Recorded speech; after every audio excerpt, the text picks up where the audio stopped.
So, I just got back from the psychiatrist. They still don't get it. I mean, they finally want to give me some help. They want to give me some psychotherapy that's geared towards me and not just regular therapy, which is what I have been getting. But they don't seem to understand, like,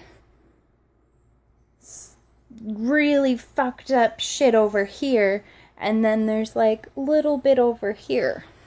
It's completely different. This is the really fucked up shit that needs the therapy, and then this is like the depression, the not being able to shower, the not being able to function part.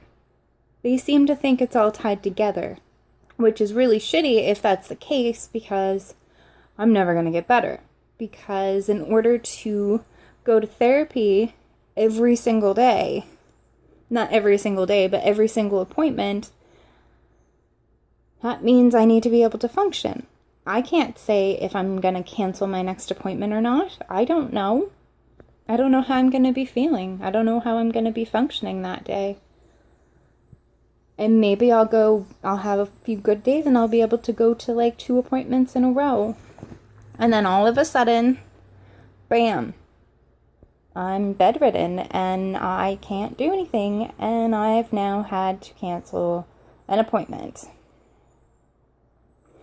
I keep getting myself psyched up, and I need to stop. I need to stop with my expectations, because my expectations this time was that, also, totally losing my hair.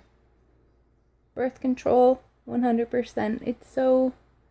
It's thinning. Like, drastically. Gonna ask my doctor if I can get a look at that. That's horrible. Absolutely. Ugh. I just kind of noticed that today. I knew I was losing hair, but I didn't realize to that degree. Ugh. See, here's not as bad, but still there. More so over here. Awful. Where was I? Right. So, I keep trying to explain to them they're different. They seem to think that it's the same. They seem to think all of my crap has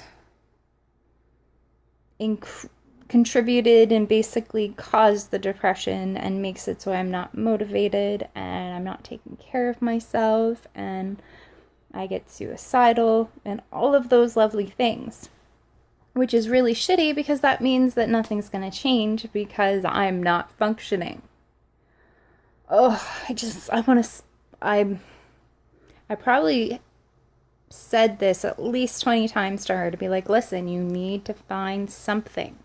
That is the only reason I wanted to get the ECT, is I wanted to be able to function so I could get the therapy. I don't think I don't need therapy. It's very clear I need therapy. I have a lot of shit. A lot of bad shit's happened to me over and over and over and over and over and over again. I still have a lot of stuff. I'm still very damaged person. So, I need the therapy. I know the therapy is not going to be easy. I know it's going to cause my PTSD to skyrocket, because I will be opening the boxes. And when I try to remember certain things about what's happened in my past, there's blanks missing, there's pieces missing, and I feel like the whole psychotherapy thing, there's no longer going to be blanks missing, and I'm gonna have to acknowledge shit. But I'm aware of this. I know that this shit's gonna happen, but in order to get there, I need medication. I don't think it's going to fix things automatically. I just need to be able to function. Legit function. I'm not talking about going out and running a marathon and being 100%. I'm talking function. I'm talking shower every couple days. I'm talking not leaving my kitchen not cleaned for a month. Not cleaning my apartment, not isolating myself. That is not functioning at all. So I need to function. And I got hair on me because I'm shedding. Fuck. And I've had a lot of migraines lately with the stupid birth control. So I think he's gonna have to switch me again. Oh, this is bullshit. This is such bullshit.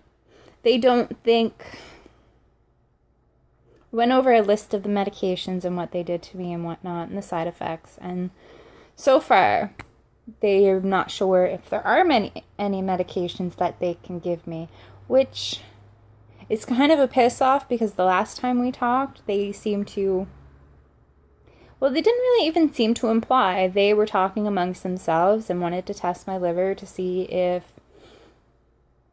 My liver and my kidneys to see if lithium was a possibility. They didn't say that to me, but they mentioned it to themselves under their breath. So, again, got my hopes up. I thought I was going there and they were going to talk about it and they wanted me to try this medication. But they didn't. There's going to be yet another appointment. And yet, nothing has changed.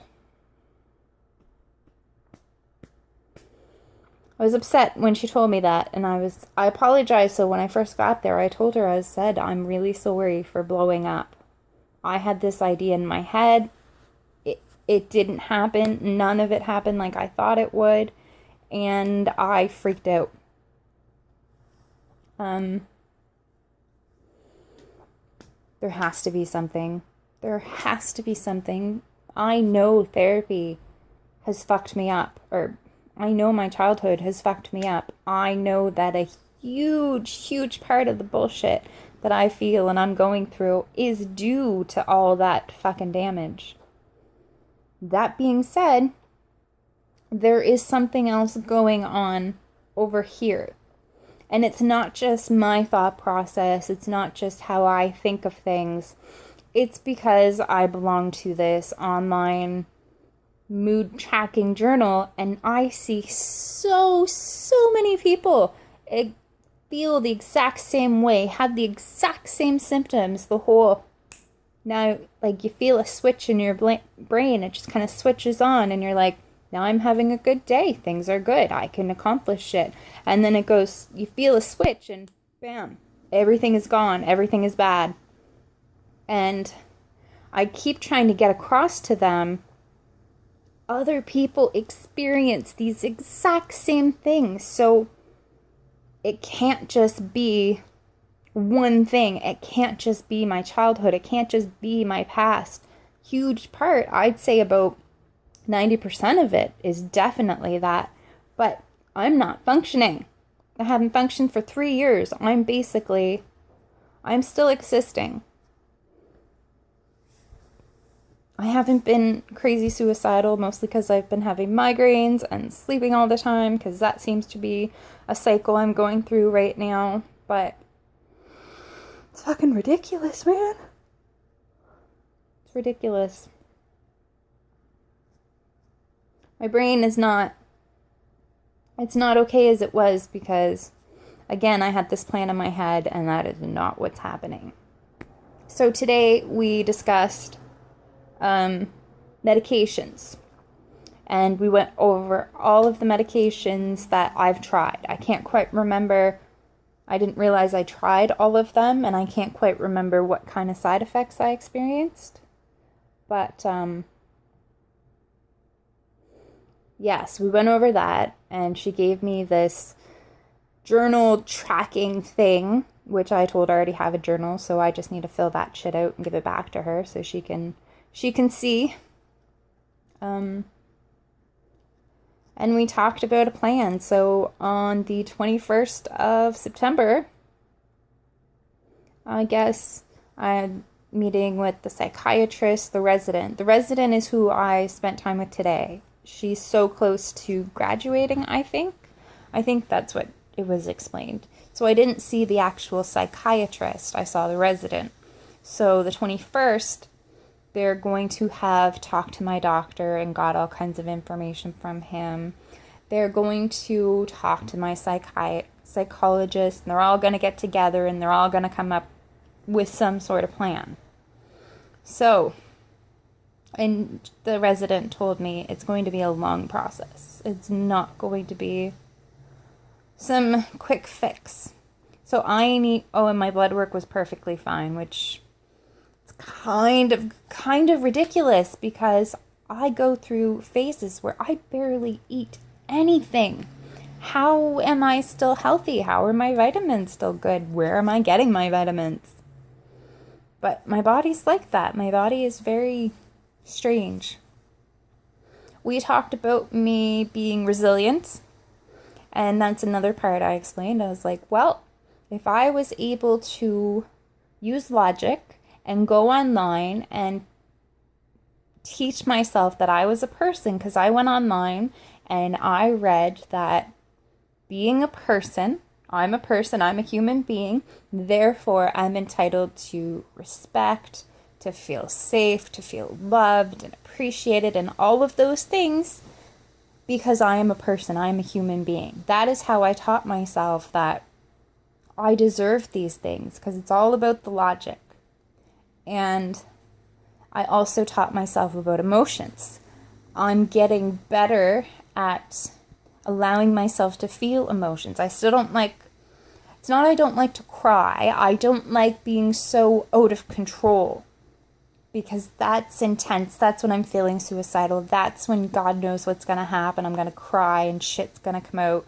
I don't want that. But if I'm more sad, like depressed, hopeless, empty, but not suicidal, and if I'm out in public, I'm more okay with crying than I was before because I Googled it.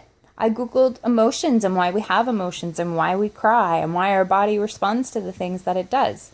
And so in my brain, my logical brain at times, that is now okay. So if I'm able to teach myself all of these different ways of coping and becoming a person and learning to respect myself, I'm not 100% there, obviously. You can't go through everything I've gone through and just automatically, you don't hate yourself anymore. But I don't hate myself the way I used to. And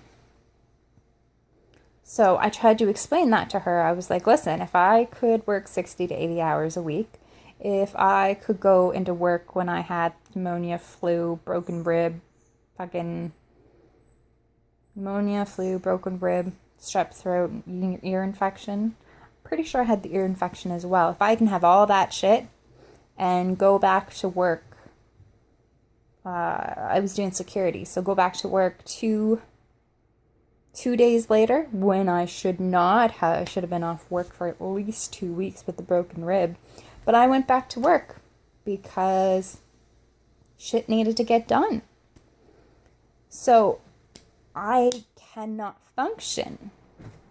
I'm able to create myself again. I'm able to become a person and like literally therapy, nothing like that did that. I did that 100%. It was me. It was research. It was trying to find logic to do this for myself. And if I can do that, why can't I function now? That has to be chemical. There has to be something different with that. 100%. I don't care what the fuck they think about what they say. There is no way that I was resilient enough to do all of that bullshit and now not to be able to function. There is no way that 20, 30, God knows how many people on this mood journal tracking thing experiences the switch in their brain, experiences the not being able to get out of bed, no motivation, not cleaning, isolating, all of those things. And for just to be my past. There's no way that so many people can go through that and it not be chemical. These are people all around the world, like legit all around the world. And we somehow experience the same things. So how does this a big part of today was first calming down and accepting that I wasn't getting medication today, that there was no quick fix, none of that bullshit. I did. And then calming down when they said that there's possibility that I wouldn't be able to find any medication, which is shitty because they gave me a false sense of hope last time. So that kind of made me go, oh, and I got really upset. And I calmed down and I was like, okay,